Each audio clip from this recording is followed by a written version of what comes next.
another college hockey Have you up had for enough? debate. Yes, you can't get enough. We're almost done with it anyway. Sorry, guys. But this week's up for debate. Alexis, you went with who will be the last Minnesota team standing. Whether that means they are necessarily the champs or not, up for debate, up for open to opinions. But SCSU, UMD, Minnesota State, Mankato, heading to the Frozen Four here.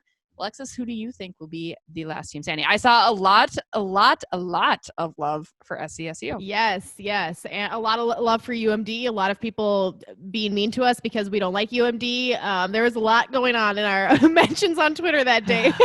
But it was a great conversation on Twitter. Nice to see people chiming in on their college hockey thoughts because this is such a special year with 3 Minnesota teams playing in the Frozen Four. One of them for sure is going to be playing in the final, and whether there's a second one is still to be determined.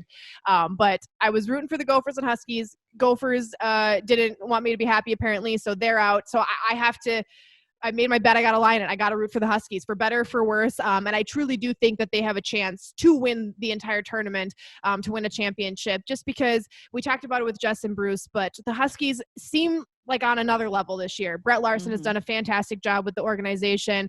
They played so well in the NCAA tournament.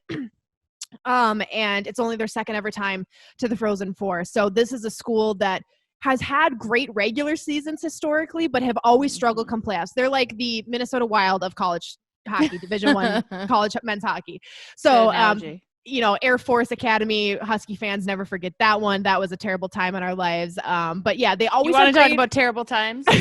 Holy cross. I'm still not over it, Gopher fans either, so don't worry. But yes, continue. Well, Gopher fans can relate. But yeah, the Huskies just have had great regular seasons. They won the Penrose Cup when I was in college, and just have struggled in playoffs. So I'm excited to see them in the Frozen Four. I think they've got a chance. And like Jess had said, kind of rallying around the Brodzinski injury and just saying, hey, we had a great tournament. We've made it this far. Let's win this one for one of the guys who is so valuable to this team. So I got to go with the Huskies, but I would be happy to see any of the Minnesota teams end up winning the championship. What about you, Jesse?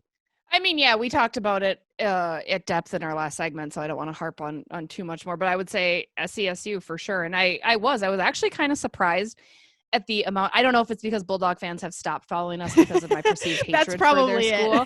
But I thought I'd see a lot more Duluth vocalization for people doing that. And actually, there was a lot of Minnesota State love too, which is awesome. I always like new blood. I think it's always really good for our new program to step in there. No discredit UMD. It is fun to see repeat after repeat, but once in a, you get sick of it. I want to see a new face in there. I want to see a new banner. I want to see a new team take it to the next level and start to really up their game. So I'm going to say SCSU, but I will be happy with any Minnesota school at this point in time, even though I'm a Gopher fan. I'm a Minnesota fan, as we all know. So let's have a good tournament. Hopefully it's not UMass. Anybody but UMass. Yeah, please. Anybody but UMass.